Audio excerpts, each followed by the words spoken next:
톨스토이는 말년에 이렇게 적었습니다.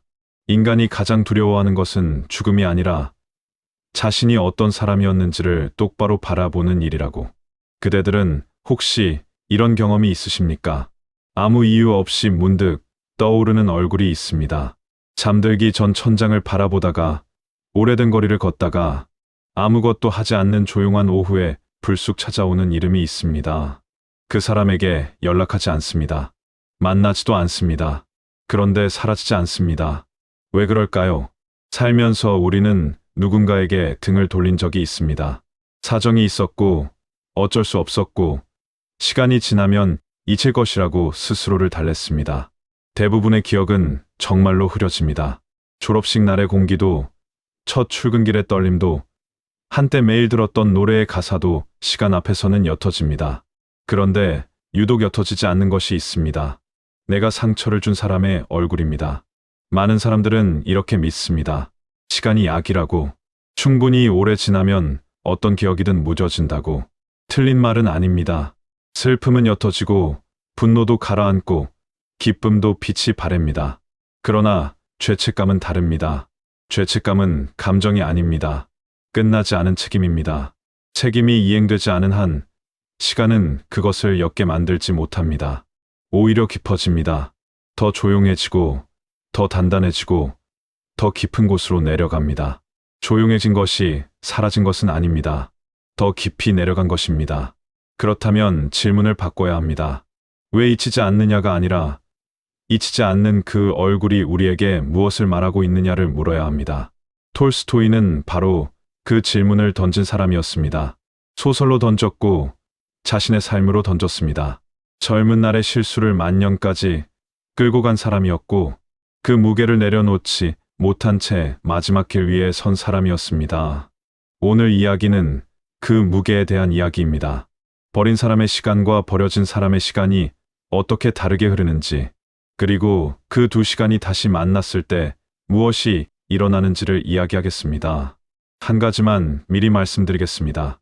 이 이야기의 끝에는 화해가 없습니다. 용서도 없고 모든 것이 해결되는 장면도 없습니다. 대신 더 오래 남는 것이 있습니다. 그것이 무엇인지는 끝까지 함께 걸어보시면 알게 되실 것입니다. 그대들에게 묻겠습니다. 자신이 한 일을 떠올렸을 때 그것을 다른 이름으로 부른 적이 있으십니까?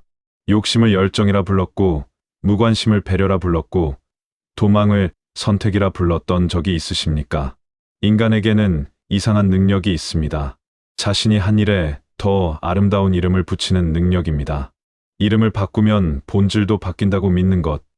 그것이 외면의 첫 번째 단계입니다. 톨스토이가 쓴 소설 부활에는 22살의 한 청년이 나옵니다. 네을류도프라는 이름의 귀족이었습니다. 선하고 싶다는 마음이 있었고 세상을 향한 이상도 있었습니다. 그러면서 욕망도 있었습니다. 세 가지가 뒤섞인 채로 정리되지 않은 채로 살고 있었고 그것으로 충분하다고 믿었습니다. 선하고 싶다는 마음이 있으니 자신은 이미 선한 사람이라고. 고모의 집에 카추샤라는 이름의 여인이 있었습니다. 사생아였고 집안에 거두어진 아이였고 신분이 없는 사람이었습니다. 16살의 카추샤는 밝았고 눈빛이 맑았습니다. 네을류도프는 그 눈빛에 끌렸고 편지를 썼고 함께 웃었습니다. 그 감정은 진짜였습니다. 그러나 진짜 감정이 있었다는 것이 나중에 행동을 정당화해 주지는 않습니다. 군에 입대한 뒤 몇 년이 흘렀고 군복을 입은 네을류도프가 다시 고모의 집을 찾았을 때 카추샤는 19살이 되어 있었습니다. 여전히 거기 있었고 그를 기억했고 믿었습니다. 그리고 바로 그 믿음이 그녀를 무너뜨렸습니다. 그날 밤 일어난 일을 네을류도프는 욕망이라 부르지 않았습니다. 이끌림이라 불렀고 감정이라 불렀습니다. 며칠이 지나고 그는 떠났습니다. 부대로 복귀해야 했고 귀족의 삶이 기다리고 있었습니다. 카추샤가 임신했다는 소식이 왔을 때 그는 100루블을 보냈습니다. 미안하다고 썼고 잘 살기를 바란다고 썼습니다. 편지를 봉하면서 할 도리를 다했다고 생각했습니다. 서랍을 닫는 것은 그렇게 쉬웠습니다. 이후의 삶은 잘 흘러갔습니다. 파티가 있었고 교양 있는 대화가 있었고 좋은 와인이 있었습니다. 카추샤의 이름은 기억에 어느 서랍 속에 조용히 들어갔습니다. 열지 않으면 보이지 않는 곳에 그는 그 서랍을 열지 않았습니다. 열 까닭이 없었습니다. 대화 소리가, 마차 바퀴 소리가 서랍 안의 목소리를 덮었고 그렇게 10여 년이 지났습니다. 잠긴 서랍은 사라지지 않습니다. 다만 보이지 않는 곳에 있을 뿐입니다. 그리고 보이지 않는 것을 없는 것이라 믿으며 살아가는 것. 그것이 가장 오래 지속되는 외면입니다. 겨울이었습니다. 대문이 등 뒤에서 닫히는 소리가 났고 그 소리가 한 여인의 이전 삶과 이후 삶을 갈랐습니다. 카추샤는 고모의 집에서 쫓겨났습니다. 짐이 많지 않았습니다. 보따리 하나였습니다. 아이는 태어나지 못했고 그 시간을 혼자 견뎠습니다. 어디로 가야 하는지 몰랐을 것이고 겨울거리는 아무것도 대답해 주지 않았습니다. 등을 돌린 사람은 돌아선 순간부터 앞을 봅니다. 새로운 풍경이 펼쳐지고 새로운 사람들이 나타나고 새로운 일들이 시간을 채웁니다. 그러나 버려진 사람은 다릅니다.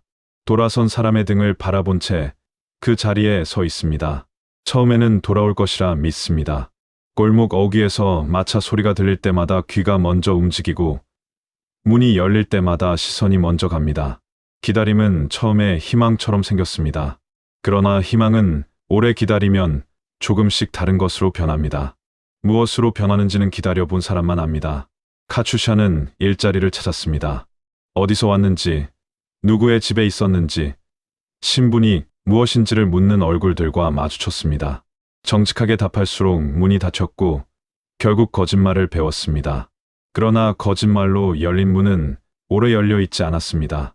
진실은 언제나 어딘가에서 새어나왔고 그때마다 다시 짐을 쌌습니다. 길 위에 서는 횟수가 늘어날수록 사람은 달라집니다.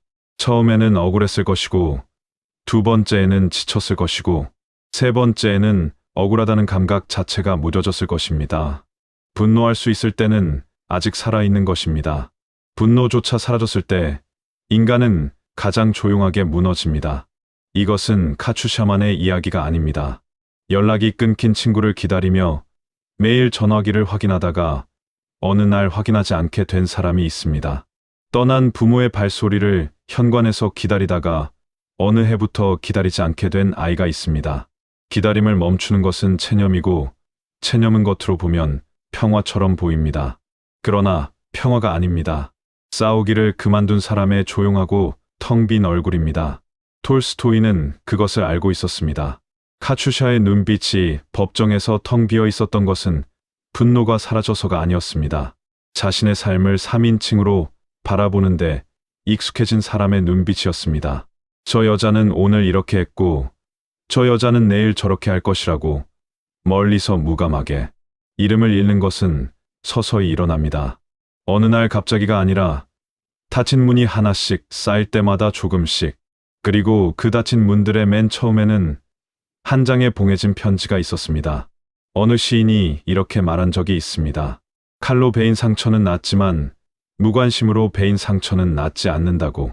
그러나 이 말에는 빠진 것이 하나 있습니다. 무관심으로 상처를 준 사람도 그 상처를 마주하는 순간이 온다는 것입니다. 잠긴 서랍은 저절로 열리는 날이 옵니다. 예고 없이, 준비 없이. 네을류도프에게 그날은 배심원 소환장이 탁자 위에 놓인 날이었습니다. 대수롭지 않은 일이었습니다. 저녁 파티 약속이 있었고 좋은 옷을 입었고 마차를 불렀습니다. 그 소환장이 무엇을 불러올지 알지 못한 채 법정에 앉았습니다. 피고석의 문이 열렸고 세 사람이 들어왔습니다. 흰 두건을 쓴 여인이 있었습니다. 얼굴은 여위였고 눈 아래에 그늘이 있었습니다. 그러나 그 얼굴은 기억 속 어딘가에 봉해두었던 바로 그 얼굴과 정확히 겹쳤습니다. 카추샤였습니다. 10여 년이 흘렀어도 그 얼굴만은 흐릿해지지 않았습니다. 서랍 안에서도 바래지 않고 있었습니다. 카추샤가 법정을 천천히 둘러보았습니다. 배심원석을 지나쳤고 네을도프와 눈이 마주쳤습니다. 알아보는 순간이 얼굴에 스쳤습니다. 아주 짧게 파문처럼. 그리고 사라졌습니다. 시선을 돌렸습니다. 분노도 없었고 눈물도 없었고 반가움도 없었습니다. 그냥 보았고 그리고 보지 않았습니다. 원망하는 눈빛이었다면 차라리 나았을 것입니다. 원망은 상대를 아직 자신의 감정 안에 두고 있다는 뜻이니까요. 그러나 카츄샤의 눈빛에는 그것이 없었습니다. 더 이상 당신이 내 감정을 차지할 자리가 없다는 말없는 선언이었습니다. 이런 순간을 겪어본 사람이 있을 것입니다. 오래전 헤어진 사람과 길에서 마주쳤는데 상대가 가볍게 고개만 끄덕이고 지나간 적이 있습니다. 화를 내는 것보다 우는 것보다 그 담담한 고갯짓이 더 오래 남았습니다. 사과를 건넸는데 상대가 조용히 괜찮다고만 말한 적이 있습니다. 괜찮다는 말이었지만 진짜 괜찮다는 뜻이 아니었습니다. 더 이상 당신에게 괜찮지 않다고 말하고 싶지 않다는 뜻이었습니다. 그 한마디가 어떤 비난보다 더 무겁게 가슴에 남습니다. 잠긴 서랍은 사라지지 않습니다. 그리고 열리는 순간 안에는 시간이 조금도 지나지 않은 얼굴이 있습니다. 네을류도프는 그날 밤 잠들지 못했습니다. 눈을 감으면 카츄샤의 텅 빈 눈빛이 더 선명했고 눈을 뜨면 천장에 붙어 있었습니다. 이불을 당겼지만 추위는 바깥에서 오는 것이 아니었습니다. 안에서 오는 차가움이었고 안에서 오는 것은 이불로 막을 수 없습니다. 오래 외면한 것은 마주하는 순간 한꺼번에 돌아옵니다. 조용히 그러나 남김없이. 사과에 대해 우리는 이렇게 믿습니다. 진심이 담긴 사과는 상처를 치유한다고. 그러나 이렇게도 물어야 합니다. 사과가 닿지 못하는 상처가 있지 않은가를. 네을류도프는 감옥으로 면회를 갔습니다. 두꺼운 문이 열렸고 간수가 앞에 섰고 복도를 걸었습니다. 복도는 길었고 천장이 낮았으며 빛이 적었습니다. 걸을수록 바깥 세상의 소리가 멀어졌고 결국 자신의 발소리만 남았습니다. 면회실에는 긴 나무 탁자가 있었고 가운데 철망이 쳐져 있었습니다. 카츄샤가 들어와 앉았습니다. 철망을 사이에 두고 마주 앉았습니다. 손을 뻗으면 닿을 거리였지만 그 가까움이 먼 것보다 더 멀게 느껴졌습니다. 철망은 쇠가 아니었습니다. 시간이었습니다. 준비한 말이 있었습니다. 밤새 생각한 문장들이 있었습니다. 그러나 카츄샤의 얼굴을 마주하자 그 말들이 하나씩 무너졌습니다. 겨우 입을 열었습니다. 당신에게 잘못했습니다. 그것을 말하러 왔습니다. 카츄샤는 들었습니다. 표정이 바뀌지 않았습니다. 물이 돌 위를 지나가듯 그 말들이 스쳐 지나갔습니다. 잠시 후 카츄샤가 말했습니다. 공이라고 부르지 마세요. 낮은 목소리였고 차갑지 않았지만 단단했습니다. 당신은 이미 내 삶과 관계없는 사람이라고 말없이 말하고 있었습니다. 톨스토이 자신도 이 무게를 알고 있었습니다. 그는 젊은 시절 방탕했고 농노 여인과의 사이에서 아이를 얻었으며 그 사실을 결혼 전 아내 소피아에게 일기로 고백했습니다. 소피아는 그 일기를 읽고 평생 그 상처를 안고 살았습니다. 톨스토이는 사과했고 소피아를 사랑했고 50년 가까이 함께 살았습니다. 그러나 그 사과가 상처를 지운 적은 없었습니다. 만년의 두 사람 사이의 갈등은 깊어졌고 서로를 이해하지 못하는 밤들이 쌓였습니다. 진심 어린 사과도 이미 일어난 일을 되돌리지는 못합니다. 시간은 앞으로만 흐르고 앞으로만 흐르는 시간 속에서 어떤 상처는 평생 그 사람과 함께 삽니다. 그렇다면 사과는 무의미한 것일까요? 그렇지 않습니다. 다만 사과의 목적을 점검해야 합니다. 이 사과가 상대를 위한 것인지 나의 죄책감을 덜기 위한 것인지를. 오래 상처받은 사람은 상대의 말이 누구를 위한 것인지 압니다. 카츄샤가 그랬듯이 늦은 사과가 닿지 못하는 곳이 있다는 것을 인정하는 것. 그것이 진짜 사과의 시작입니다. 사과 뒤에도 상처가 남아있을 수 있다는 것을 받아들이는 것. 그 받아들임 없이는 어떤 말도 돌 위를 지나가는 물과 같습니다. 톨스토이는 1899년 71살에 부활을 완성했습니다. 이 소설은 그가 젊은 시절 들었던 한 실화에서 출발했습니다. 한 귀족이 자신이 버린 여인을 법정에서 다시 만났다는 이야기였습니다. 그 이야기를 30년 넘게 품고 있다가 소설로 완성한 것입니다. 왜 그토록 오래 걸렸을까요? 그것을 쓸 자격이 자신에게 있는지 확신할 수 없었기 때문이었을 것입니다. 자신도 버린 사람이 있는 사람이었으니까요. 소설 속 네을류도프는 상소가 기각된 뒤 결심합니다. 카츄샤가 시베리아로 간다면 자신도 가겠다고. 재산을 정리했고 영지의 땅을 농민들에게 돌려주었고 저택 문을 닫았습니다. 아름다운 결심이 아니었습니다. 조용하고 지루한 과정이었습니다. 농민들은 의심했고 관리인은 반대했고 주변 사람들은 이해하지 못했습니다. 왜 편한 삶을 버리느냐고 설명하지 않았습니다. 설명해서 이해받을 수 있는 일이 아니었고 스스로도 완전히 설명할 수 없었습니다. 톨스토이 자신도 같은 길을 걸었습니다. 야스나야 폴리아나의 대저택에 살면서 농민처럼 살겠다고 선언했고 직접 밭을 갈고 구두를 만들었습니다. 세상은 비웃었고 가족은 고통받았습니다. 소피아는 남편의 변화를 이해하지 못했고 자녀들은 혼란스러워했습니다. 속죄는 혼자만의 일이 아닙니다. 곁에 있는 사람들에게도 무게가 전해집니다. 그 무게까지 짊어질 각오가 있는지를 먼저 물어야 합니다. 시베리아로 가는 길 위에서 네을류도프는 걸었습니다. 마차를 탈 수 있었지만 타지 않았습니다. 같은 길 위에 있고 싶었고 같은 바람을 맞고 싶었습니다. 선택으로 걷는 것과 선택 없이 걷는 것이 같지 않다는 것을 알았습니다. 그러나 같은 길 위에 있다는 것만은 사실이었고 그것이 그가 할 수 있는 최소한이었습니다. 카추샤는 여전히 마음을 열지 않았습니다. 오랫동안 배신당한 사람은 진심을 보아도 쉽게 믿지 못합니다. 그것은 카추샤의 잘못이 아니었습니다. 어느 날 밤 모닥불 앞에서 카추샤가 물었습니다. 왜 아직도 여기 있느냐고. 갈 곳이 없어서라고 대답했습니다. 거짓말이 아니었습니다. 예전의 삶으로 돌아갈 수 없었고 새로운 문은 아직 열리지 않았고 그 사이 어딘가에 서 있었습니다. 카추샤가 말했습니다. 나도 그렇다고. 그 말은 용서가 아니었습니다. 같은 처지에 있는 두 사람이 불 앞에서 나눈 말이었습니다. 그러나 그 안에는 오랫동안 없었던 무언가가 있었습니다. 서로를 사람으로 바라보는 것, 그것에 가장 가까웠습니다. 속죄는 상대의 반응을 기대하며 하는 것이 아닙니다. 받아주든 받아주지 않든 해야 하기 때문에 하는 것입니다.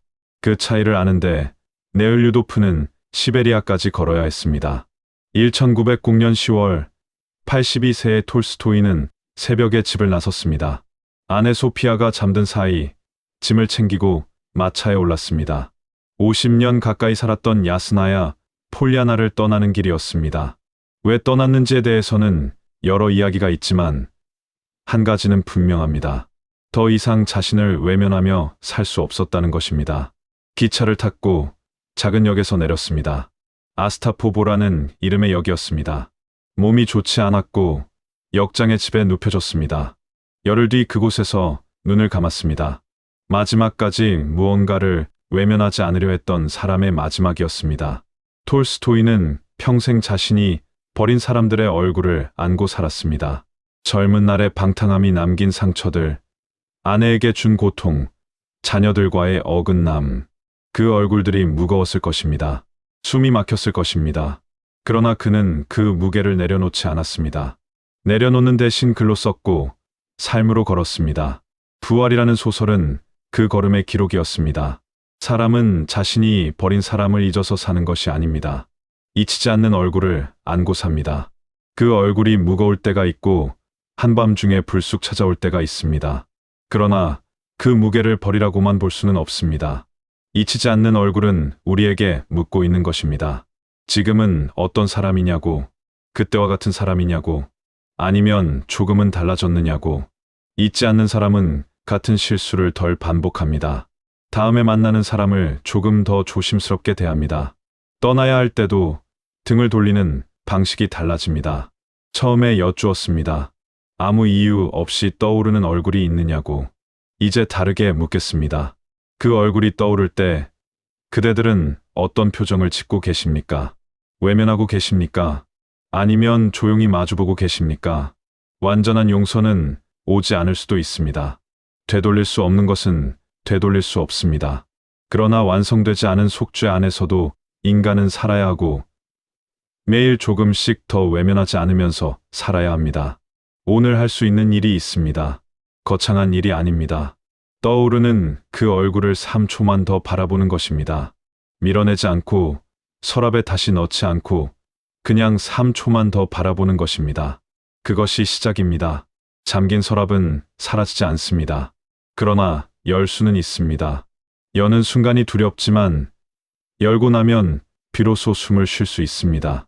톨스토이는 마지막 길 위에서 그것을 알았습니다. 눈 덮인 벌판 위에서 아주 작은 불꽃이 조용히 타고 있었습니다. 바람이 불어도 꺼지지 않는 불꽃이, 그것이 외면하지 않기로 한 사람의 마음입니다. 그리고 그 불꽃은 지금 이 이야기를 끝까지 들어주신 그대들의 가슴 안에도 하나 있습니다.